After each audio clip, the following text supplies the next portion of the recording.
10 true stories that inspired American Horror Story episodes. Many episodes, characters, and plot points in American Horror Story are based on true crime events and historical figures. Every season of American Horror Story has a number of episodes, characters, and stories that are based on real-life crimes, well-known spooky tales, and historical individuals. For audiences who happen to be enthusiasts of the occult and macabre outside of the television show, the real-life component adds an intriguing element. Since it includes macabre tales that have plagued America for decades, and in the case of American Horror Story, Roanoke, centuries, the authenticity also makes American Horror Story considerably darker. It thus makes the horror of the series more realistic, as a result, more scary. New York City is reigning in the show's 11th year on air with a story that is just as dark and kicky as the Big Apple itself. Of course, as the season progresses, the real-life haunting histories that inspire it are sure to rise to the top. In the meantime, it is fascinating to look back at the rest of the series and identify the real-life horrors that serve as the canvas for whimsical and petrifying masterpieces. Drink the Kool-Aid. In American Horror Story, Cult, Kai Anderson is a demented cult leader that is obsessed with anarchy and chaos. In a manner reminiscent of the Manson families, he develops and creates the season's leading cult.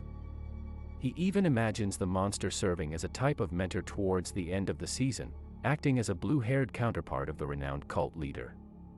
In the 9th episode, Drink the Kool-Aid, Kai draws inspiration from Jim Jones, a different cult leader. In a chilling sequence inspired by the true-life catastrophe of Jonestown, he persuades his cult followers to consume the artificially flavored beverage Killing 900. The episode takes its name from a frequent term that was used by the real-life cult to commit mass death by drinking cyanide-laced Kool-Aid. The school shooting. Tate Langdon engages in a spree of mass shootings at his high school and murder house after the darkness of the home intensifies his innate psychopathy. The gruesome scene from the 6th episode, Piggy Piggy, was significantly influenced by the Columbine massacres from the mid-1990s, in which 2 high school students dressed in trench coats murdered 15 people in their school. Since audiences may have been won over by Tate's charm up until this point, this moment exposes how sick and callous Tate really is. Unfortunately, the Columbine shooters are real, which makes the scenario even difficult to watch as it closely resembles the real-life events down to the dialogue of the victims. The Columbine shootings were unfathomably evil, just like Tate Langdon. Dr. THREDSON.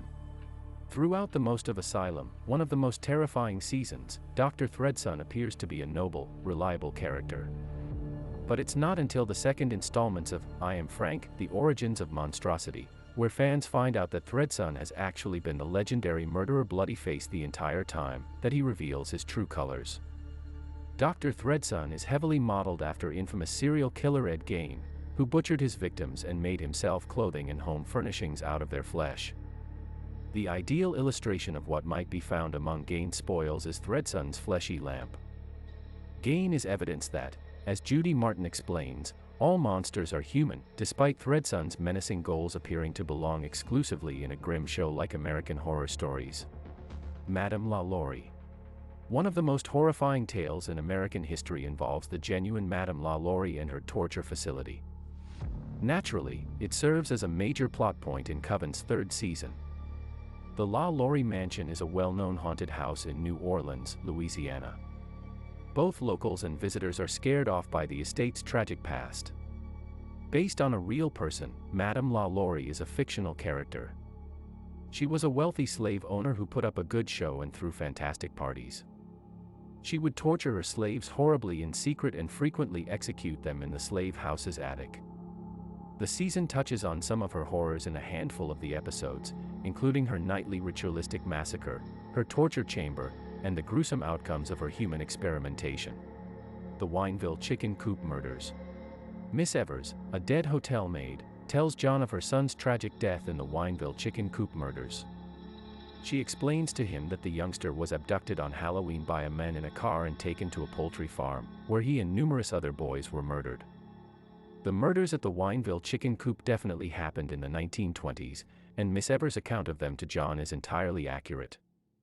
Gordon Stewart Northcote was found to have abducted multiple children and dumped their unrecognizable, slaughtered bodies in a mass grave. By including the defenseless child of a sympathetic character in the atrocity, this tale brings the obscured American tragedy to light. Papa Legba. Papa Legba makes an appearance in a few American Horror Story episodes and seasons, most notably in Coven and Apocalypse. The Loa in Haitian Vodou, who serves as a liaison between people and the Loa, is the model for the figure. Similar connections between witches and ghosts in the afterlife are made by the character in the television series.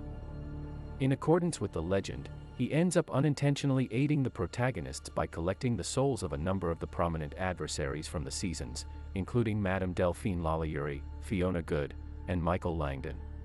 James March, the proprietor of the Hotel Cortez and a key character in Hotel, is really modeled on H. Holmes, a notorious and very real serial killer from the 1890s. Like March, Holmes was a hotel owner who employed his industry to lure, kill, and conceal the bodies of numerous women. Based on the amount of remains found in his secret chambers, it is thought that he may have killed more than 200 individuals.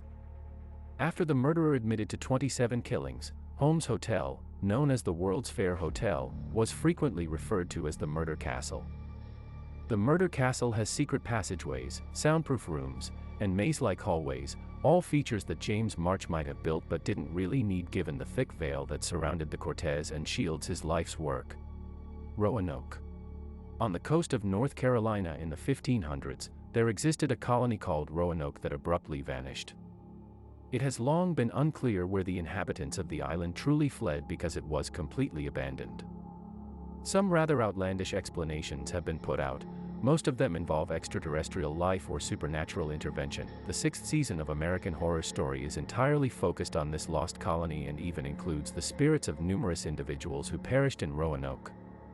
The only remnant of the town was the word Croton etched on a tree, a word that is frequently used throughout the season. Barney and Betty Hill. The first witnesses to a purported alien abduction were Barney and Betty Hill. They provided the conceptual foundation for later motifs in extraterrestrial and UFO media by recounting gruesome incidents to FBI agents, news reporters, and psychologists. A common cultural allusion to the Hills in American Horror Stories is Kit Walker and his wife Alma. They are even a mixed-race marriage, which caused controversy for Barney and Betty and led some to doubt their credibility as an authority on the extraterrestrial abductions. Devil's Night. The 4th episode of Hotel introduces viewers to Devil's Night, one of the most horrifying crossover occurrences ever. James March invites some well-known guests to a spooky dinner party. Several well-known serial killers are seated at the table, each one detailing their horrific deeds and outdoing the other in terms of craft. Fans can watch Aileen Wuornos, the Zodiac Killer, Richard Ramirez, John Wayne Gacy, Jeffrey Dahmer, and more. In other seasons of the program, antagonists like Twisty the Clown make references to some killers, including Ramirez and Gacy. This episode is mysterious and gloomy, assembling as many well-known murderers as it can in the style of a horrifying, wicked Avengers. Thank you again for joining us for another video. If you liked the video, please like, subscribe and comment down below and let us know what you would like to hear in the near future. See you all again soon.